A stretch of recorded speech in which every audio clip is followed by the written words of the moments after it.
नमस्कार दोस्तों, मैं हूं शिवम चौरसिया और आप आ चुके हैं परीक्षा के ऑफिशियल प्लेटफॉर्म पर। आज हम क्या करने वाले हैं? आज हम आर्थिक सर्वेक्षण जो कि बजट जो अभी केंद्र का बजट आया उसके ठीक पहले आर्थिक सर्वेक्षण लॉन्च किया गया है, उसी के बारे में चर्चा करने वाले हैं।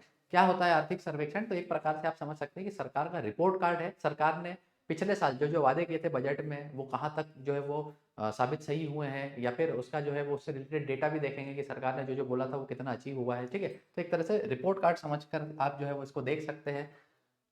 तो सबसे पहले हम देखते हैं कि किसके द्वारा जो है वो ये लॉन्च किया गया है। तो भैया जो हमारे चीफ इकोनॉमिक एडवाइजर है, यानी कि मुख्य आर्थिक सलाहकार है, उन्होंने वित्त वर्ष जो है वो 22-23 का सर्वेक्षण जो है वो हमें प्रस्तुत किया है। ठीक है, क्यों? क्योंकि पिछले साल का जो बजट रहेगा आपका 2022-23 में बजट आया था जो अभी चल ही रहा है, जैसे ही मार्च खत्म होगा 22-23 वाला फाइनेंशियल ईयर आपका खत्म हो जाएगा।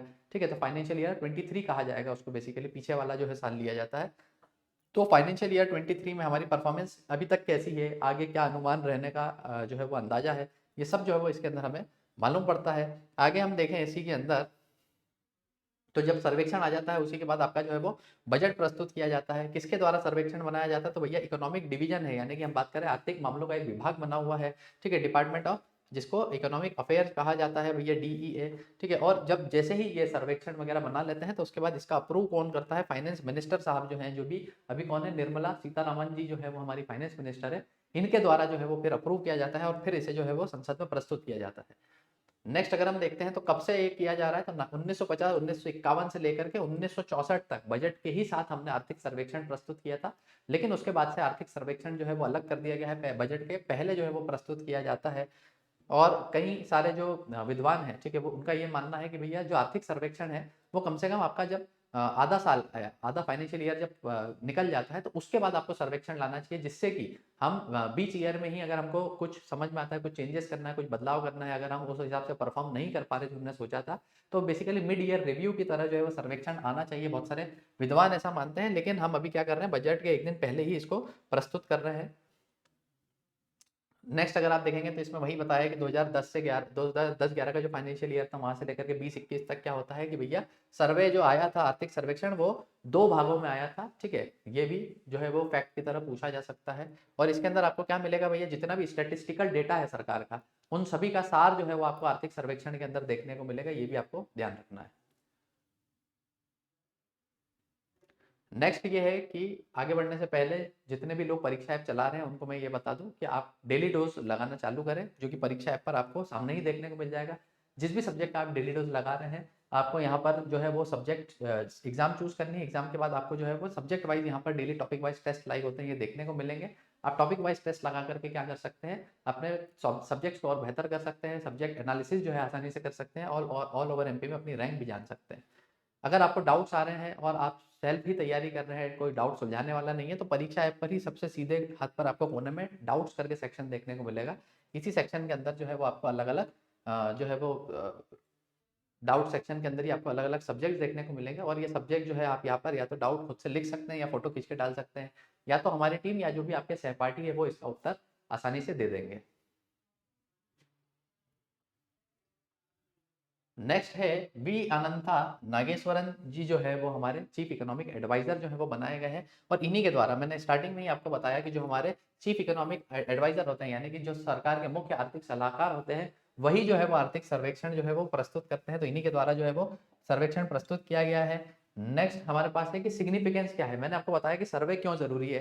सरकार का पिछले साल का पूरा लेखा जोखा जो है वो इसी में होता है। सरकार ने जो वादे किए थे उसमें कितने खरे उतरे हैं, सरकार की नीतियां किस प्रकार से चल रही हैं, सरकार ने जो जो डेटा हमें बताया था कि हम भैया इतने प्रतिशत की ग्रोथ रेट जो है वो अटेंड कर लेंगे, नहीं कर पाएंगे। ठीक है, तो वो सब यहाँ पर आपको देखने को मिलेगा। तो बजट से ठीक एक दिन पहले जो है वो किया जाता है इसका आकलन। ठीक है, और इसके जो भी सिफारिशें होती है या जो भी आकलन किया जाता है, ये सरकार के ऊपर बाध्यकारी नहीं है। ठीक है, सरकार को अगर अच्छा लगता है तो वो इनके जो भी जो इन्होंने सिफारिश करी है, जो आकलन किया है, ठीक है, उसको इंक्लूड कर सकते हैं, अन्यथा नहीं कर सकते हैं। ऐसी कोई बाधा नहीं है भैया इसके अंदर। ठीक है, व्यापक विश्लेषण किया जाता है भैया सरकार का जो भी है। ठीक है, सरकार ने जितना भी काम किया उसका व्यापक विश्लेषण होता है। अवलोकन और विवरण जो है वो भारतीय अर्थव्यवस्था के विश्लेषण के लिए आधिकारिक ढांचा प्रदान करने का भी काम करता है। आगे चलते हैं अपन। नेक्स्ट है review, reviewing the countries economic development over the past 12 months, यानी कि मैंने आपको बताया पिछले 12 महीने का पूरा लेखा जोखा जो है वो होता है, सरकार का पूरा रिव्यू जो है वो इसमें किया जाता है और डिफरेंट डेवलपमेंट प्रोजेक्ट्स किस हिसाब से काम कर रहे हैं वो भी आपको मालूम पड़ेगा। साथ ही में जो सरकार ने इनिशिएटिव लिए थे, जो भी नीति के बारे में जो भी सरकार ने नीतियाँ निर्धारित करी थी, क्या वो बराबर काम कर रही है नहीं कर रही है, ये भी इसी के अंदर आपको मालूम पड़ेगा। ठीक है, और हर साल जो है वो इस प्रकार से एक नई थीम के हिसाब से पूरा पोस्टर डिजाइन होता है आर्थिक सर्वेक्षण का। ये आप देख सकते हैं इस बार का G20 समिट आपको मालूम है भारत में ही होने वाला है, तो इसलिए इस बार के जो आर्थिक सर्वेक्षण है उसके अंदर भी आपको G20 का लोगो जो है वो देखने को मिलेगा। ठीक है, इस प्रकार से ये डिजाइन किया गया है भैया। नेक्स्ट हम देखते हैं तो ये इस प्रकार से अलग अलग चैप्टर्स होते हैं इसके अंदर, state of the economy, recovery. ठीक है, अलग अलग चैप्टर्स के हिसाब से जो है वो आर्थिक सर्वेक्षण जो है वो सारी चीज़ों को ध्यान में रखते हुए कि हमारे पास चैलेंजेस क्या क्या थे, हमने किस प्रकार से काम किया है, हमने क्या अचीव कर लिया है, इस प्रकार से पूरा एक व्यापक प्रोजेक्ट डॉक्यूमेंट होता है। जैसे जिस प्रकार से प्रोजेक्ट हम कॉलेजेस वगैरह में बनाते हैं वैसा ही है भैया। अब इसमें मैं आपको इंपॉर्टेंट इंपॉर्टेंट चीज़ें बताते जाता हूँ फटाफट से, जो कि आपके एग्जाम में पूछी जा सकती है या उससे रिलेटेड है। यहाँ पर आप देख सकते हैं कि इसमें क्या बताया गया है कि भैया आपकी जीडीपी ग्रोथ रेट के जो है वो बार्स आपको देखने को मिल रहे हैं। ठीक है, यहाँ पर फाइनेंशियल ईयर 20 यानी कि जो कोविड वाला जो अपना फाइनेंशियल ईयर था, जिस साल कोविड जस्ट स्टार्ट ही हुआ था मार्च 2020 के अंदर जो है वो आपको मालूम है कोविड आ गया था, तो वो फाइनेंशियल ईयर 20 था। तो फाइनेंशियल ईयर 20 की आप लाइन देख सकते हैं कि इससे 2022 का जो हमारा फाइनेंशियल ईयर था वहां पे हमने जो है वो क्या किया, इसको पार कर दिया था कोविड वाले लेवल को। और अभी जो 23 के अंदर हमारा फाइनेंशियल ईयर यानी कि जो अभी खत्म होने वाला मार्च 23 आने वाला है, यहाँ पर उम्मीद लगाई जा रही है कि हम बहुत ज्यादा ऊपर जो है वो हमारी जीडीपी ग्रोथ जो है वो देखने को मिलेगी। ठीक है, और यहाँ पर आप ग्रोथ का भी चार्ट देख सकते हैं कि किस प्रकार से ये पिछले वाले लेवल से पहले गिरा था कोविड के कारण और उसके बाद फिर से जो है वो चार्ट के ऊपर आ चुका है। नेक्स्ट आप देख सकते हैं कि यहाँ पर बात करी गई है कि क्या क्या इकोनॉमिक शॉक जो है वो हमारी इकोनॉमी को अभी हाल फिलहाल में लगे हैं। तो 2005 से 12 के बीच में आपको मालूम है कि बहुत ज़्यादा क्रेडिट बूम जो है वो दिया गया था, बहुत ज़्यादा उधार के ऊपर जो है वो बात की गई थी, बहुत ज़्यादा उधार बांटा गया था जब एनबीएफसी क्राइसिस भी हुआ इंडिया के अंदर। इसके अलावा आप देख सकते हैं 2015 के अंदर क्या हुआ, हाई आपका जो है वो नॉन परफॉर्मिंग एसेट जो है वो देखने को मिलते हैं। बैंकों के पास कर्ज जो है वो पहले इतना ऋण बांट दिया, उसके बाद कर्ज जो है वो वापस नहीं आ रहा था, इसी को एनबीएफसी क्राइसिस जो है वो देखने को मिला। आईएलएफएस नाम की जो आपकी बैंक है, आपने देखा होगा कि भैया जो कि एक एनबीएफसी है उसी का जो है वो कोलैप्स भी देखने को मिला, वो बैंक जो है भैया बंद होने की कगार पे आ गई थी। और जैसे ही हम यहाँ से उभरते हैं वैसे ही 19-20 के अंदर कोविड-19 आ जाता है भैया, सारे कामकाज जो है वो लोगों के बंद हो जाते हैं। और अभी 2022 के अंदर हमने देखा कि भैया कमोडिटीज यानी कि जितनी भी हमारे है ना चीज़ें हैं की सामान है, ठीक है, उन सबकी कीमतें जो है वो बहुत ज़्यादा बढ़ने को देखने को मिल रही है। तो ये सब हमने चैलेंजेस अभी फेस किए हैं। फिर इसके अंदर जो है वो सरकार के कुछ बहुत अच्छी अच्छी नीतियां हैं, जो लोग मेंस के लिए प्रिपेयर कर रहे हैं उन लोगों के लिए काम में आने वाली है नीतियां, फटाफट से देख लेते हैं। इसमें बताया है कि भैया वित्तीय समावेश फाइनेंशियल इंक्लूजन के लिए सरकार ने क्या क्या कदम उठाए हैं पिछले 8 सालों में 10 सालों में। तो यहाँ पर आधार जो है वो आपको देखने को मिलेगा, पीएम जनधन योजना चालू करी गई है ना, मोबाइल कनेक्शन जो है वो इंप्रूवमेंट हुए, नेशनल पेंशन स्कीम जो है वो फिर से चालू हुई है। और सरकार ने क्या बताया है यहाँ पर कि जो आपके बैंकिंग रिफॉर्म्स है वहाँ पर भी रिजोल्यूशन, रिकैपिटलाइजेशन, मर्जर्स, प्राइवेटाइजेशन पे फोकस किया गया है। डिजिटल पब्लिक गुड के लिए हमने यानी कि डिजिटल सेवाएं जो है बढ़ाने के लिए यूपीआई की स्थापना करी है, डिजिटल इंडिया मिशन की स्थापना करी है, केवाईसी जो है वो ई कर दिया है, उमंग नामक जो है हमने ऐप वगैरह लॉन्च करी, डिजी लॉकर जो है वो चालू किया है। हेल्दी इंडिया के लिए क्या है, नेशनल हेल्थ पॉलिसी 2017 में चालू करी है, आयुष्मान भारत जन आरोग्य योजना हमने चालू करी है, स्वच्छ भारत मिशन हमने चालू किया है, ईज ऑफ लिविंग के लिए भी अलग अलग योजनाएं जो है वो चालू की गई हैं। और आपको क्या देखने को मिलता है, फिर सरकार की अब ये नीतियां बता दी कि हमने किस किस नीतियों के ऊपर फोकस किया था। अब बता रहे हैं कि भारत की विकास दर जो है वो कितनी रहने वाली है 2023-24 जो हमारा आने वाला बजट रहेगा, उसमें बोल रहे हैं कि भैया 6% से 6.8% की आपकी जो है वो ग्रोथ जीडीपी देखने को रहने वाली है। ठीक है, जो 23-24 का भी हमने बजट लॉन्च किया है, ये उसका अनुमान लगा रहे हैं कि उसमें ये रहने वाला है। अभी का कितना बता रहे हैं, ये अभी का बता रहे हैं भैया कि 7% जो है वो हमको देखने को मिलेगी। ठीक है, अभी का मतलब कौन सा, जो हमारा फाइनेंशियल ईयर अभी 23। ठीक है, मैंने आपको बताया 23 फाइनेंशियल ईयर लिखा है, इसका मतलब क्या है, ये कहाँ से कहाँ तक चलेगा, अप्रैल 2022 से लेकर के कब तक चलेगा, ये मार्च 2023 तक चलेगा। ठीक है, इसी को फाइनेंशियल ईयर 23 कहा जाता है, जो कि अभी जिसमें हम हैं ये खत्म होगा। तो इसमें अनुमान लगाया जा रहा है कि हमारी ग्रोथ रेट 7% की रहेगी। और 24 की ग्रोथ रेट है ना, 23 से 24 तक की बता रहा है, यानी कि फाइनेंशियल ईयर 24 की ग्रोथ रेट कितनी बता रहे हैं, 6% से 6.8% के बीच रहने का अनुमान लगाया जा रहा है। नेक्स्ट आप देख सकते हैं कि सर्विस सेक्टर्स के लिए जो है वो क्या क्या बताया गया है यहाँ पे। तो सर्विस सेक्टर जो है आपको मालूम होगा, जो सेवा वाला क्षेत्र है हमारा, वो 19-20 यानी प्री कोविड में 6.3% से जो है वो ग्रो कर रहा था। जैसे ही कोविड आता है तो -7.8% जो है वो ग्रोथ रेट चली जाती है सर्विस सेक्टर की। 8.4% ग्रोथ रेट इस साल हम अचीव करने वाले हैं, 2021-22 में हमने करी है मतलब। और जो 2022-23 का जिस साल में हम खड़े हैं, यहाँ पर जो है वो 9.1% की ग्रोथ हम अचीव करने वाले हैं, ऐसा इसके अंदर बताया गया है इकोनॉमिक सर्वे के अंदर। नेक्स्ट हम देखते हैं जो जो जीडीपी ग्रोथ रेट है हमारी एट कांस्टेंट प्राइसेस, ठीक है। यहाँ पर हमको बताया गया कि 19-20 में हमारी जीडीपी ग्रोथ रेट ऐसे ही 3.7% रही, जबकि कोविड जस्ट स्टार्ट ही हुआ था। उसके बाद जिस साल कोविड जो है वो भयानक रूप में था, उस टाइम पे हमारी जीडीपी ग्रोथ रेट 6.6% से कम होती है। सिर्फ एग्रीकल्चर ही ऐसा सेक्टर था जो आगे बढ़ते हुए दिखा था हमको। वैसे ही 21-22 में कोविड के अगले साल जो है वो क्या है 8.7% से हमने ग्रो किया, लेकिन अभी भी हम प्री कोविड लेवल तक ही पहुंच पाए थे। उसके बाद 22-23 के अंदर जो है हमने कौन सा है आपका भैया ये 7% का ग्रोथ रेट अभी मैंने आपको बताया जिस साल में हम खड़े हैं, यहाँ पर 7% हम अचीव करने का अभी हमने सोच रखा है। यहाँ पे अभी जैसे ही नए डेटा आएंगे तब मालूम पड़ेगा ये अचीव हुई है नहीं हुई है, लेकिन अभी के हिसाब से लग रहा है कि इतना पहुंच जाएंगे। और 23-24 के अंदर 6% से 6.8% का हम टारगेट ले रहे हैं। अब इसके अंदर मैं बताऊं, अगर जो 6% से 6.8% का जो टारगेट हमने लिया है अगले साल के लिए, अगले फाइनेंशियल ईयर के लिए, जो कि कब से अप्रैल 2023 से चालू होगा और कहाँ तक चलेगा मार्च 2024 तक चलने वाला है। यहाँ पर अलग अलग संगठनों ने अपने अलग अलग डेटा दिए हैं। जैसे कि मैं बताऊं, हमने तो बोल दिया है कि 6% से 6.8% के बीच रहने वाली है। आईएमएफ क्या कहता है, आपको ये डेटा भी पूछा जा सकता है कि आईएमएफ ने अगले वित्तीय वर्ष के लिए हमारी कितनी ग्रोथ रेट बताई है। तो आईएमएफ का कहना है कि हम 6.1% से ही ग्रो करेंगे। जैसे हमने पूरा एक 6 से 6.8 का आंकड़ा दिया है, आईएमएफ बोल रहा है 6.1% से ग्रो करेंगे। आरबीआई कह रहा है 6.5% से ग्रो करेंगे, ठीक है, ये भी आपको याद रखना है। वर्ल्ड बैंक कह रहा है कि आपका 6.6% से आप ग्रो करेंगे।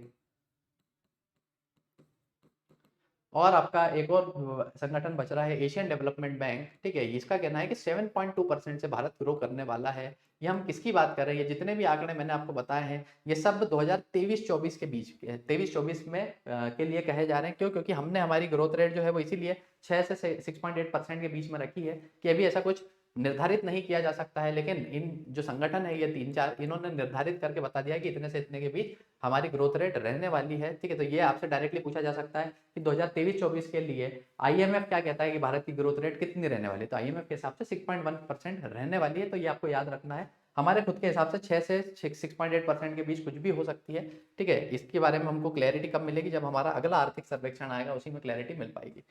आगे देखते हैं तो यहाँ पर सरकार के बारे में जो है वो क्या ऑप्टिमिस्टिक जो है वो ग्रोथ फोरकास्ट किया जा रहा है कि भैया जो आपका प्राइवेट कंजम्पशन है वो वापस से प्री कोविड लेवल तक आ गया है ना। कैपिटल एक्सपेंडिचर जो है वो सरकार बढ़ा रही है। कैपिटल एक्सपेंडिचर क्या होता है, जहां पर सरकार जो है वो ऐसे अधोसंरचना का या इंफ्रास्ट्रक्चर का निर्माण करती है जहां से सरकार पैसा कमा सके, ठीक है। फॉर एग्जाम्पल अगर कोई पावर प्लांट बना दिया है, जैसे मैंने आपको पहले भी एग्जाम्पल दिए हैं, तो पावर प्लांट अगर बना दिया तो पावर प्लांट बनाने में सरकार का खर्च है, लेकिन वो पावर प्लांट बिजली का उत्पादन करके सरकार को कमा के देने वाला है, ठीक है। तो ये कैपिटल एक्सपेंडिचर है सरकार के लिए। तो इस प्रकार के ज्यादा से ज्यादा एक्सपेंडिचर जो है वो सरकार करने वाली है, ठीक है, जो कि अभी करना स्टार्ट कर भी दिया है और आगे भी करने वाली है। इस प्रकार की बात यहाँ पर कही गई है। और अगर हम यहाँ पर देखते हैं तो यहाँ पर यह भी बताया है कि भैया क्रेडिट सप्लाई और क्रेडिट ग्रोथ एमएसएमईज के लिए जो है वो बढ़ाया जाएगा। आपको मालूम है कि जो सूक्ष्म लघु और मध्यम उद्यम है, ठीक है, तो उनके लिए क्या है, जो क्रेडिट ग्रोथ यानी कि उनको ऋण की आवश्यकता काफी होती है, जो कि डायरेक्टली उनको बैंकों से नहीं मिल पाता है, क्योंकि कहीं डॉक्यूमेंट्स की कहीं कमी होती है, तो कभी गारंटी की कमी होती है। तो सरकार कह रही है कि भैया इनको जो हमने क्रेडिट इंक्रीज करके दिया है उसके कारण भी जो है हमारी अर्थव्यवस्था पर अच्छा असर हमको देखने को मिला है। अब सर्विसेज की अगर हम बात करते हैं, जो सर्विस सेक्टर है हमारा, तो यहाँ पर हमने देखा कि तो अभी जो फाइनेंशियल ईयर 23 जिसमें हम हैं, तो यहाँ पर हमने देखा कि सर्विस सेक्टर के अंदर स्ट्रॉन्ग ग्रोथ जो है वो देखने को मिली है हमको। जैसे कि मैंने आपको स्टार्टिंग में बताया भी था कि 8% के आसपास जो है वो राइज हुआ है सर्विस सेक्टर वापस से, है ना। पीएमआई सर्विसेज जो है इसके अंदर अगर हम देखते हैं तो आपका एक्सपांशन हुआ है जुलाई 2022 से। क्रेडिट ग्रोथ सर्विसेज जो है वो 16% से बढ़ गई है सिंस जुलाई 2022, है ना। सरकार ने 75 डिजिटल बैंकिंग यूनिट जो है उनकी भी स्थापना कर दी है, यानी कि ये कौन सी बैंकिंग यूनिट है, यहाँ पर पेपरलेस काम होगा, बिल्कुल डिजिटल काम होने वाला है, ये भी बताया है। और सरकार ये भी बता रही है कि 2027 तक क्या होगा, जो इंडियन ई कॉमर्स मार्केट है, ठीक है, ये इस पर सबसे ज्यादा कब्जा किसका होगा, फैशन का, ग्रोसरी का, और जो जनरल मर्चेंडाइज है उनका कैप्चर हो जाएगा सबसे अधिक। 2027 तक ई कॉमर्स में इतने लोग घुसने वाले हैं।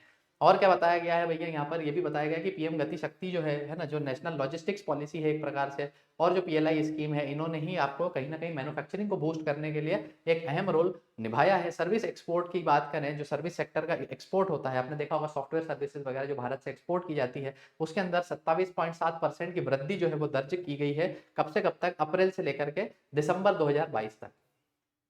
फिर हमने बताया कि 3 वेव जो है वो कोविड की आई थी, रशिया यूक्रेन वॉर जो है वो देखने को मिला था अपने को, ठीक है। और उसके बाद अगर आप देखेंगे तो बहुत सारे जो फेडरल रिजर्व है, यानी कि जो अमेरिका का फेडरल रिजर्व है, उसने बहुत सारा अपना ब्याज दरें भी जो है वो बढ़ाई थी, जिसका कारण से क्या हुआ कि लोगों ने जो है भारत से जो है वो अपना पैसा निकाल लिया। और उसके बाद भी अगर आप देखेंगे तो हमारा जो है वो हमारे भारत के अंदर एफडीआई आपको बढ़ती हुई ही देखने को मिलेगी, यानी कि फॉरेन डायरेक्ट इन्वेस्टमेंट जो है वो बढ़ते हुए देखने को मिलेगा। साथ ही साथ हमने ये भी देख लिया है कि बहुत सारी अदर अदर दूसरी दूसरी एजेंसीज ने जो है वो 6.5 से 7% के बीच जो है वो भारत की इकोनॉमी रहने का जो है वो अंदाजा लगाया है।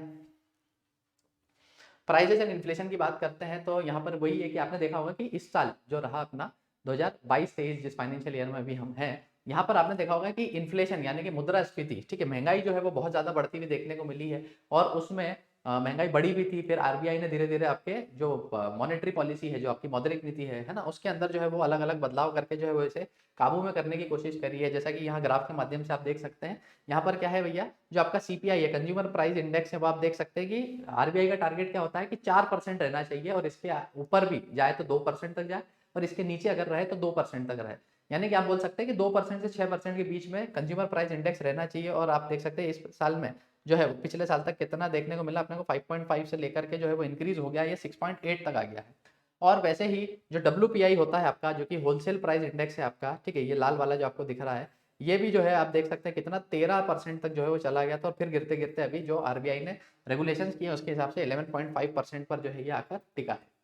नेक्स्ट अगर हम देखते हैं डोमेस्टिक सप्लाई चेन के लिए सरकार ने क्या क्या किया है, तो भैया इंपोर्ट ड्यूटी जो है वो बहुत सारे उसके ऊपर सरकार ने जो है वो कम कर दी है, जीरो ही कर दी है, ठीक है। और क्या किया है भैया, जो एक्साइज ड्यूटी है पेट्रोल और डीजल के ऊपर, उसको भी फेज वाइज रिडक्शन किया है, धीरे धीरे कम किया है पेट्रोल और डीजल के ऊपर एक्साइज ड्यूटी जो है, ठीक है। कॉटन के ऊपर जो कस्टम ड्यूटी लगती थी उसको भी जो है वो वेव ऑफ कर दिया है। वीट के एक्सपोर्ट के ऊपर जो है वो प्रोहिबिशन कर दिया, क्यों? क्योंकि आपको मालूम होगा देश के अंदर गेहूं के दाम जो है वो बढ़ रहे थे, इसलिए सरकार को ये कदम उठाना पड़ा।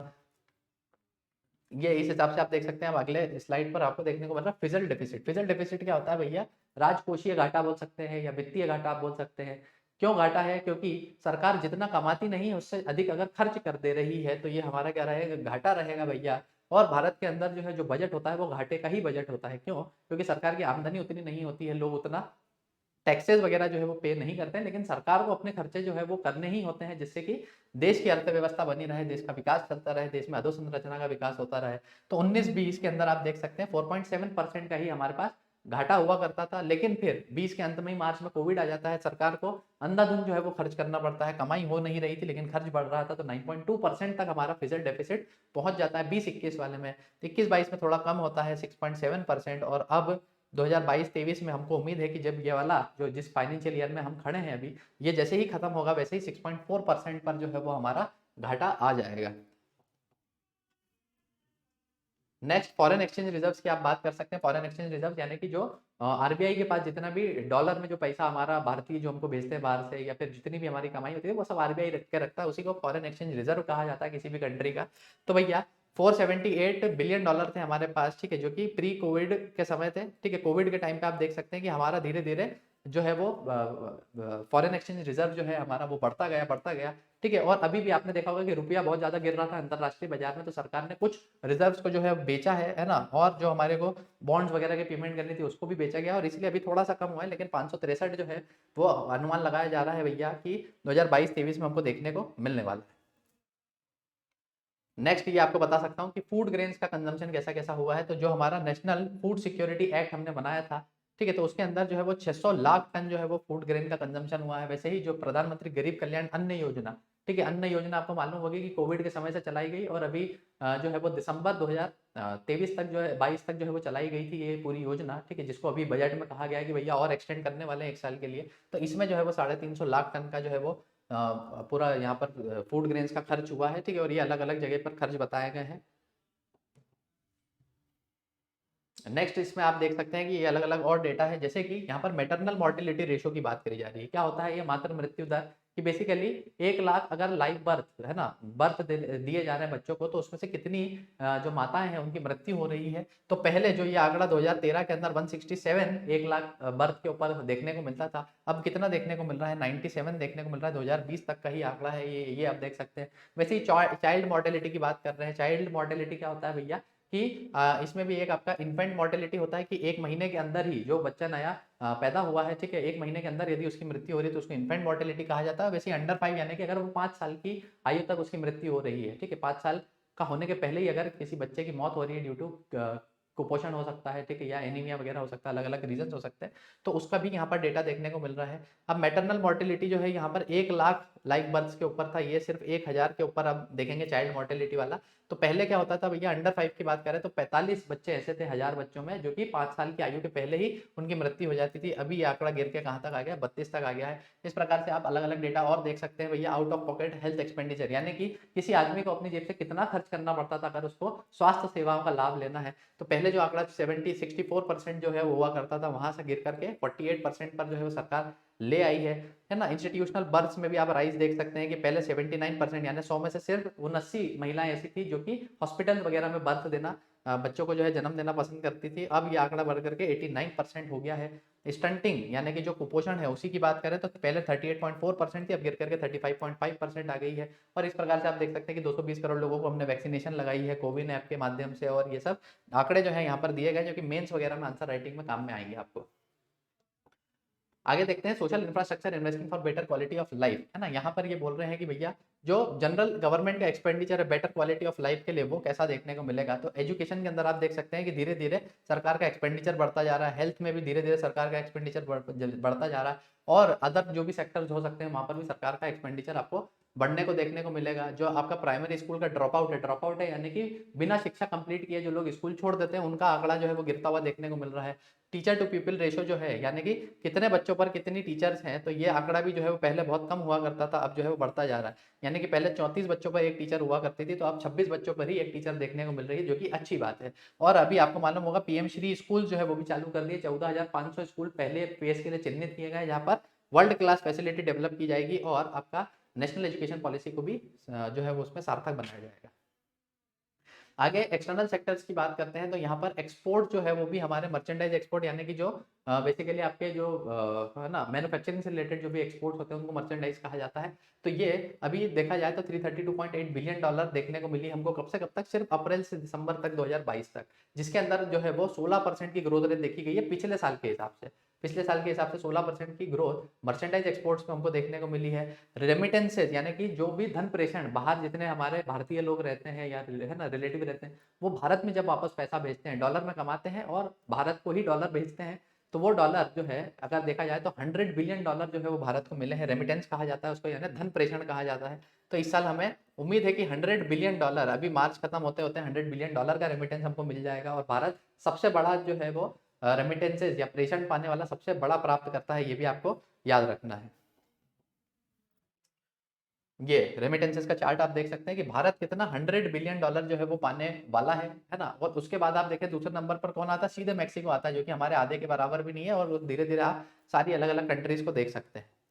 यानी हमारे जो प्रवासी भारतीय रह रहे हैं वही हमारी शक्ति है, आप ऐसा समझ सकते हैं भैया। इसीलिए इतना महत्व जो है वो प्रवासी भारतीय दिवस को दिया जाता है सरकार के द्वारा। पॉलिसीज अडॉप्टेड जो है अगर वो देख लेते हैं कि कौन सी पॉलिसी सरकार ने अडॉप्ट करी थी। हमने बोला था कि सरकार की नीतियों का भी विश्लेषण मिलेगा आपको। तो यहाँ पर आप देख सकते हैं कि एनर्जी ट्रांजिशन यानी कि हमको स्वच्छ ऊर्जा के लिए, या आप बोल सकते हैं जो ग्रीन एनर्जी है उसके लिए हमने क्या किया भैया, national action plan on climate change जो है वो अपनाया था, जहाँ पर अलग अलग 8 मिशन आपको देखने को मिलते हैं। और COP27 जो अभी हाल ही में हुआ था उसमें क्या बोला है भैया, लाइफ नामक एक आपका कैंपेन जो है वो मोदी जी के द्वारा लॉन्च किया गया। लाइफ क्या है, लाइफ स्टाइल फॉर एनवायरमेंट के नाम से जाना जाता है। नेक्स्ट आप इसके अंदर देख सकते हैं कि share of renewable energy installed capacity जो है ये धीरे धीरे बढ़ रही है। यानी कि जो नवकरणीय ऊर्जा है वो धीरे धीरे बढ़ रही है। क्यों? क्योंकि PLI स्कीम जो है वो इसके अंदर जितने भी लोग रिन्यूएबल एनर्जी के प्रोड्यूसर्स है, भले वो सोलर पैनल्स बना रहे हो या सेमीकंडक्टर बना रहे हो, इनको PLI स्कीम के अंदर भागीदार बनाया गया है। 125 गीगावाट के आसपास जो है वो हम ग्रीन हाइड्रोजन के द्वारा जो है वो एडिशन करने वाले रिन्यूएबल कैपेसिटी का हमारे सरकार के द्वारा ग्रीन बॉन्ड जो है वो बेसिकली जो है वो जारी किए गए। ग्रीन बॉन्ड के अंदर क्या होता है भैया, 5 साल और 10 साल के बॉन्ड जो है जारी किए जाएंगे, जिसके कारण 4,000 करोड़ जो है वो सरकार के द्वारा इकट्ठे किए जाएंगे। किसके क्षेत्र में? क्लाइमेट चेंज से लड़ने के लिए, और आपका जो भी नवकरणीय ऊर्जा है या रिन्यूएबल एनर्जी है उसी को, कैपेसिटी को जो है वो एनहेंस करने के लिए ग्रीन बॉन्ड जारी किए जाएंगे। Lifting potential growth with physical and digital infrastructure. ठीक है, अब यहाँ पर ये बोल रहे हैं कि किस प्रकार से सरकार अभी क्या कर रही है कि ग्रोथ या विकास के लिए जो है वो काम कर रही है। ठीक है, और कैसे कर रही है? पीएम गति शक्ति योजना जो है वो अभी हाल ही में चालू की गई है, जिसके अंदर क्या है, सारे मंत्रालयों का इंटीग्रेशन कर दिया गया है, जिससे कि प्रोजेक्ट जो है वो है ना, रियल टाइम उनको मॉनिटर किया जा सके, और साथ साथ में जो है वो सभी जितने भी मंत्रालय उससे जुड़े हुए हैं सब एक साथ जो है उस प्लान को मॉनिटर करें, उसको टाइम पर जो है वो कंप्लीट कर दे। भैया लॉजिस्टिक कॉस्ट में हमको कमी करनी है। और आप देख सकते हैं जो नेशनल मोनेटाइजेशन पाइपलाइन है उसके लिए 9 लाख करोड़ का इन्वेस्टमेंट जो है वो भी हमने किया है। यूपीआई की बात करें तो यूपीआई मैंने आपको बताया था 782 करोड़ ट्रांजेक्शन जो है वो दिसंबर 2022 तक हमने कर दिए है। और सबसे बड़ी डिजिटल ट्रांजेक्शन, सबसे ज्यादा डिजिटल ट्रांजेक्शन का जो रिकॉर्ड वो किसने बना लिया? भैया भारत ने बना लिया है, ये भी आपको ध्यान रखना है। नेशनल लॉजिस्टिक पॉलिसी जो है इसके अंदर आप देखेंगे तो जो हमारी जो गति शक्ति योजना है उसके अंदर हमारा मकसद यही है कि जो भी लॉजिस्टिक कॉस्ट है हमारी उसको हमको जो है वो कम करना है। जो हमारे मेजर पोर्ट्स है उनको डबल करना है अगले 8 सालों के अंदर।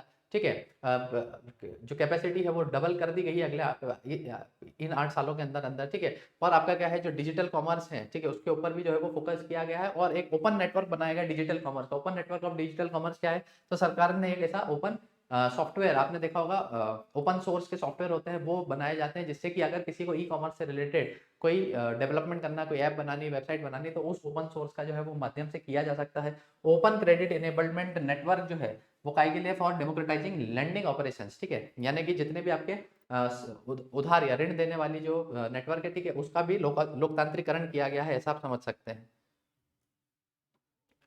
एमएसएमईज के लिए जो है वो क्या किया गया है? तो भैया डेफिनेशन जो है वो एमएसएमईज की चेंज की गई थी। चैंपियंस पोर्टल जो है वो बनाया गया था एमएसएमईज के लिए। इमरजेंसी क्रेडिट लाइन स्कीम के अंदर जो बेसिकली क्या है कि अगर किसी को गारंटी की आवश्यकता है, किसी को क्रेडिट की आवश्यकता है, तो वो भी जो है इमरजेंसी बेसिस पर एमएसएमईज को प्रोवाइड किया गया है। ठीक है, समाधान पोर्टल जो है वो बनाया गया था। क्यों? क्योंकि एमएसएमईज के साथ ये भी समस्या होती है कि वो बड़े बड़े ऑर्डर्स ले लेते हैं, लोगों तक माल पहुंचा देते हैं, लेकिन उनको बराबर टाइम पर जो है वो क्या नहीं मिलता, पेमेंट नहीं मिलता है।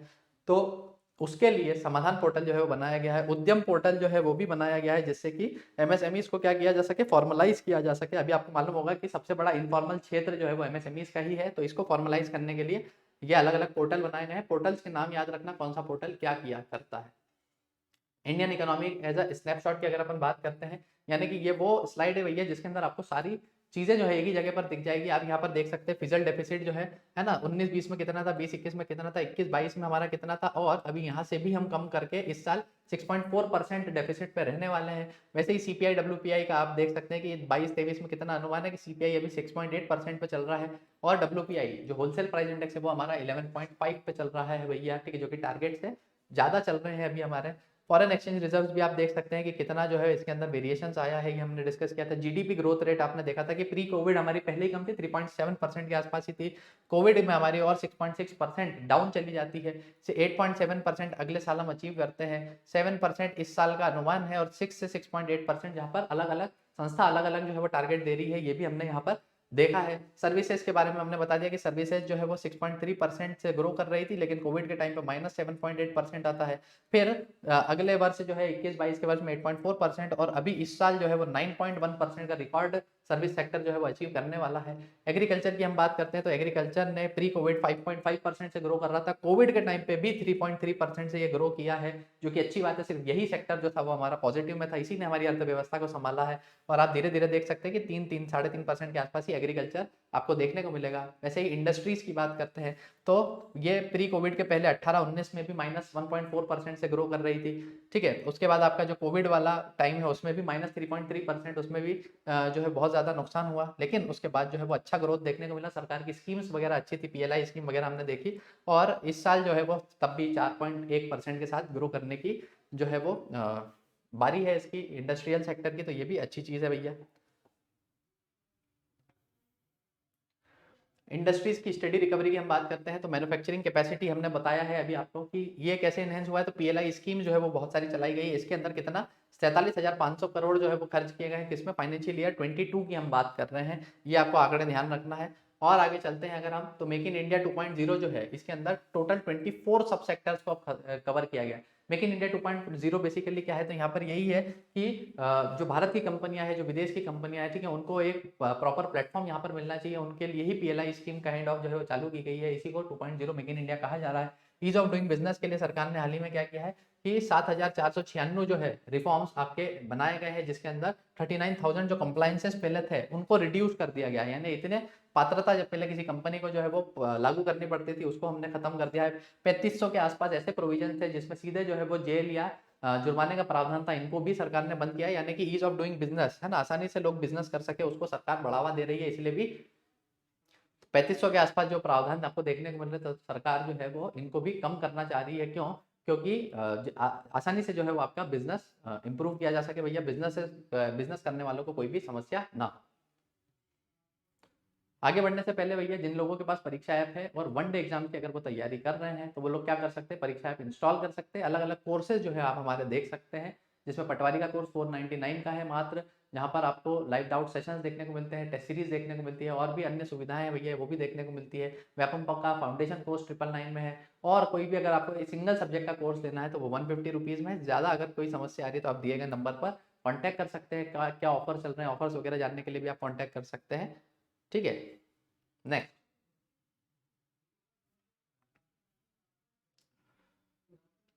Promoting the private sector as को पार्टनर इन द डेवलपमेंट। अब हमने क्या किया है, प्राइवेट सेक्टर को जो है वो धीरे धीरे प्रमोट करना स्टार्ट किया है, जिससे कि हमारे जो डेवलपमेंट है, जो विकास है, उसमें वो जो है वो भागीदार बन सके। कॉर्पोरेट टैक्स जो है उसको रेशनलाइज किया गया था 2019 के अंदर। पीएलआई स्कीम जो है इसके अंदर 14 की सेक्टर्स को अभी पकड़ा गया है। नेशनल मोनेटाइजेशन पाइपलाइन के लिए क्या है भैया, आपका एसेट मोनेटाइजेशन करने का काम जो है वो चालू है। यानी कि जहाँ पर सरकार अलग अलग एसेट्स को जो है वो लीज पर जो है वो दे रही है, और धीरे धीरे स्ट्रेटेजिक डिसइन्वेस्टमेंट भी जो है किया जा रहा है न्यू पब्लिक सेक्टर एंटरप्राइजेस का। ये आपको ध्यान में रखना है। इस तरह से प्राइवेट पार्टिसिपेशन जो है वो बढ़ाया जा रहा है। क्वालिटी हेल्थ सर्विसेज के लिए सरकार क्या कर रही है, तो यहाँ पर आपने देखा होगा कि 2017 के अंदर ही नेशनल हेल्थ पॉलिसी जो है वो सरकार की एक लॉन्च हुई थी। अगला आप देख सकते हैं यहाँ पर कि 2018 के अंदर सरकार ने आयुष्मान भारत चालू किया। आयुष्मान भारत जन आरोग्य योजना चालू करी गई है। अभी डिजिटल मिशन भी चालू हो गया है। पोषण अभियान एनीमिया मुक्त भारत स्ट्रेटेजी जो है वो सरकार ने चालू करी है। 19-20 के अंदर हमने ई संजीवनी ओपीडी, जहाँ पर टेलीमेडिसिन सर्विस, जो कि घर बैठे कोविड के टाइम पे आपने सबने उपयोग करी होगी। साथ ही साथ सोशल अवेयरनेस कैंपेन चलाए जा रहे हैं, किसके लिए,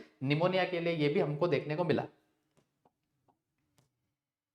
नेक्स्ट 2021 के अंदर आपने देखा कि कोविड 19 का वैक्सीनेशन चलाया गया, जहां पर 220 करोड़ जो है वो डोजेज लगाई गई, ऐसा कहा जाता है। 15th फाइनेंस कमीशन ने कहा है कि हेल्थ सेक्टर के अंदर ज्यादा जो है वो ग्रांट लोकल बॉडीज को दिए जाने चाहिए। आयुष्मान भारत डिजिटल मिशन हमने देखा 2022 के अंदर, प्रधानमंत्री टीबी मुक्त भारत, जहाँ पर 2025 तक टीबी मुक्त जो है वो भारत का सपना देखा गया है। National tele mental health services, जिसका नाम क्या है, टेली मानस, इसको भी चालू किया गया है। अब फॉरेन इन्वेस्टमेंट के लिए हमने क्या किया है, तो भैया जो फॉरेन इन्वेस्टमेंट थे उनका ईज ऑफ डूइंग बिजनेस बढ़ाने के लिए हमने क्या किया है, जो प्रमोशन बोर्ड थी पहले उसको हटा दिया है डीपीआईआईटी से, जो कि आपको मालूम होगा department for the promotion of internal trade and आपका जो इंडस्ट्रीज एंड इंटरनल ट्रेड के नाम से है। ठीक है, इस डिपार्टमेंट का जो है वो यहाँ पर लॉन्च इसको किया गया है। इसके अलावा आप देखेंगे तो 100% एफडीआई लगभग आप सभी सेक्टर्स में लागू कर दी गई है। यानी कि फॉरेन डायरेक्ट इन्वेस्टमेंट 100% भी किया जा सकता है, जो कि पहले सुविधा उपलब्ध नहीं थी। फॉरेन इन्वेस्टमेंट के फैसिलिटेशन के लिए एक नया पोर्टल, जिसका नाम है FIF पोर्टल, इसकी स्थापना जो है वो की गई है, जिससे कि सिंगल विंडो के माध्यम से फटाफट रिजोल्यूशन जो है वो किया जा सके। एफडीआई की अगर हम बात करें तो ये कितना है भैया, आपका 84.8 बिलियन का एफडीआई हमको आया है, including 7.1 billion in service sector. यानी कि सेवा क्षेत्र में हमें 7.1 बिलियन डॉलर का एफडीआई देखने को मिला है। और कुल एफडीआई इस साल 2022 का जो साल था, पिछला साल, उसमें हमको कितना देखने को मिला है, 84.8 बिलियन का एफडीआई देखने को मिला है। ये भी आपको ध्यान रखना है। इस प्रकार से आप देख सकते हैं जो क्रेडिट ग्रोथ की है ना, एमएसएमईज के लिए हमने देखा कि जो एमएसएमईज है, ठीक है, उनको कितना क्रेडिट जो है वो दिया जा रहा है इसके, है ना। यहाँ पर आपका एमएसएमईज को कंपेयर किया गया है, जो आपकी नॉन फूड क्रेडिट है, जो आपकी लार्ज इंडस्ट्रीज है, ठीक है, इन सभी को यहाँ पर कंपेयर किया गया आपस में। कंक्लूजन क्या निकल करके आता है, तो इंडिया की रिकवरी अगर आप देखें तो पेंडेमिक से बहुत जल्दी हो गई है। ठीक है, पेंडेमिक में सभी को जो है वो नुकसान हुआ है, लेकिन हमने बहुत जल्दी रिकवर कर लिया है। और क्या है भैया, हमारी सॉलिड जो डोमेस्टिक डिमांड है, हमारा जो घरेलू मार्केट है, उसकी ही डिमांड ने कहीं ना कहीं हमारी इकोनॉमी को बचा के रखा है। और अब हम क्या कर रहे हैं, कैपिटल इन्वेस्टमेंट भी सरकार तेज कर रही है। यानी कि जो मैंने आपको पावर प्लांट वाला एग्जांपल दिया था, उस प्रकार से ऐसे इन्वेस्टमेंट सरकार अब कर रही है, ऐसे निवेश सरकार कर रही है जो कि कमा कर देने वाले हैं। है ना। और बजट कैपिटल आप एक्सपेंडिचर दे सकते हैं कि 2.7 टाइम्स बढ़ गया है। कब से? फाइनेंशियल ईयर 16 में हम जितना कैपिटल एक्सपेंडिचर करते थे उससे कहीं ज़्यादा कैपिटल एक्सपेंडिचर या पूंजी निवेश जो है वो हम कर रहे हैं आज की तारीख में, तो ये आप देख सकते हैं।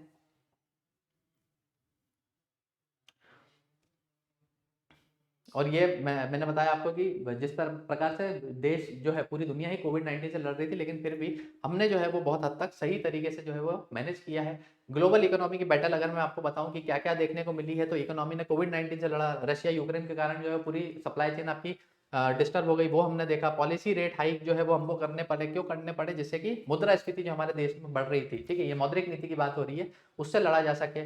ग्लोबल स्टैगफ्लेशन जो है वो आपको देखने को मिल रहा है। ग्लोबल स्टैगफ्लेशन क्या है भैया? आपका इन्फ्लेशन तो ऊपर जा रहा है लेकिन ग्रोथ जो है वो आपकी नीचे जा रही है, ठीक है। तो ये आपको देखना है। Slow down in China, China के अंदर खुद स्लो डाउन आ गया है, अभी आपने देखा होगा वहां पर भी जो है उनकी ग्रोथ भारत से भी कम जा रही है आज की तारीख में। और जो कोविड का टाइम था वहां पर तो एजुकेशन एंड इनकम अपॉर्चुनिटीज, इन दोनों का भी हमने लॉस देखा है। यानी कि बच्चे जो है वो सही से पढ़ नहीं पा रहे थे, काम करने वाले काम कर नहीं पा रहे थे। वो बेसिकली एक बीच का जो समय था, वो ऐसा समय हो गया था कि जहां पर, है ना, लोग कुछ भी नहीं कर पा रहे थे, तो तब इकोनॉमी जो है वो लड़ने में सहायता करी थी उस इन सब चीज़ों ने।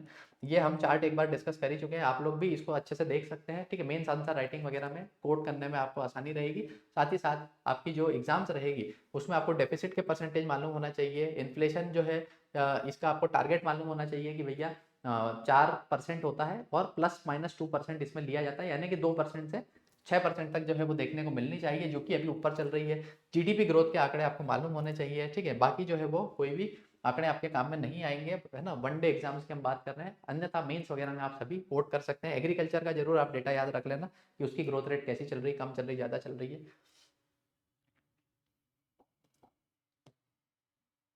अब हम देखते हैं इससे जो हमने टॉपिक पढ़ा है इसमें किस प्रकार के प्रश्न जो है वो आपसे पूछे जा सकते हैं आपके एग्जाम में। फटाफट से डिस्कस कर लेते हैं। हम सभी कुछ पढ़ ही चुके हैं, ठीक है। आपको जो है वो बस आंसर लगाना है।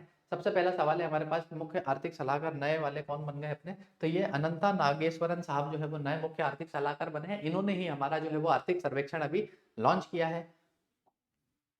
नेक्स्ट सवाल है हमारे पास, बजट को इकोनॉमिक सर्वे से कब अलग किया गया? तो मैंने आपको बताया 1964 तक बजट और इकोनॉमिक सर्वे साथ में ही आते थे। 65 से जो है वो दोनों को अलग कर दिया गया है। दूसरे का सी आपको याद रखना है।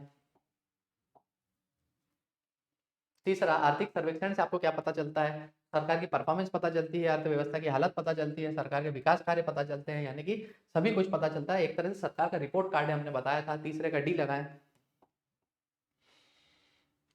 चौथा सवाल है हमारे पास, 2023-24 के लिए भारत की जीडीपी वृद्धि दर क्या क्या अनुमानित है? तो 23-24 में हमने बताया कि 6% से लेकर के 6 से 6.8% तक हमारी जीडीपी ग्रोथ हमको देखने वाली है। और यहाँ पर मैंने आपको अलग अलग संस्थाओं का भी बताया था। आईएमएफ ने 6.1% बोला, आरबीआई ने 6.5% बोला, वर्ल्ड बैंक ने 6.6% बोला। तो ये सब भी आपको याद रखनी पड़ेगी। चौथे का ए रखें। आईएमएफ के हिसाब से जीडीपी वृद्धि दर कितनी रहेगी? तो अभी मैंने आपको बताया 6.1% आईएमएफ का कहना है। पांचवे का बी जो है वो सही उत्तर हो जाएगा। 6.5 किसने कहा है? 6.5 कहा है आपका आरबीआई ने। 6.6 किसने कहा है? वर्ल्ड बैंक ने कहा है। तो ये सब आंकड़े भी आपको ध्यान रखना है। अगला सवाल है, छठा सवाल, 2022-23 का वित्तीय घाटा कितना रहने का अनुमान है? तो 2022-23 में हमने बताया आपको वित्तीय घाटा जो है वो कितना, 6.4% जो है वो रहने का अनुमान है।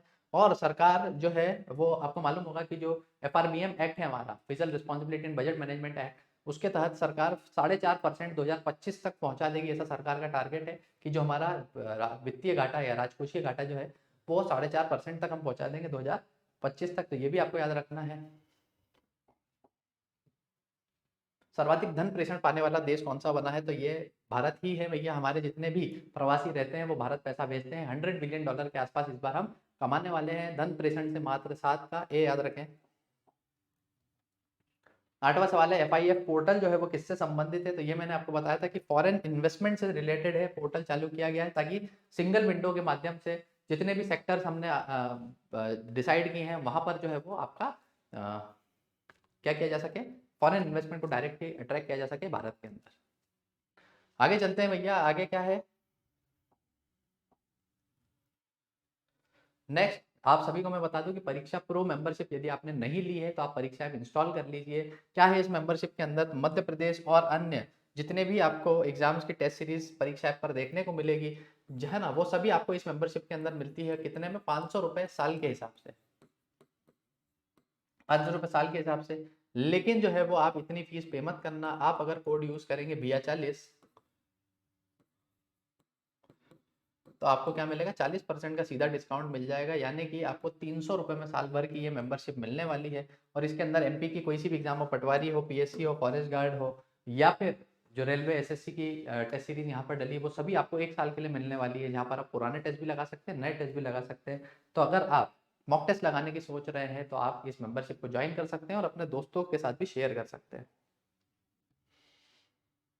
ये हमारा डेली का यूट्यूब का शेड्यूल है, आप देख सकते हैं। सुबह 11 बजे से जो क्लासेस हमारी स्टार्ट होती है, तो आपको 9:30 बजे तक अलग अलग क्लासेस देखने को मिलती है।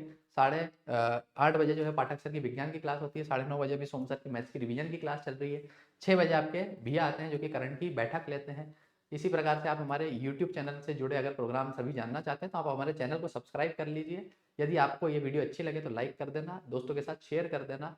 और इसी प्रकार की अन्य इन्फॉर्मेटिव वीडियोस के लिए आप हमारे चैनल को सब्सक्राइब भी कर सकते हैं। फिर मुलाकात होगी अगले लेक्चर में, तब तक के लिए जय हिंद।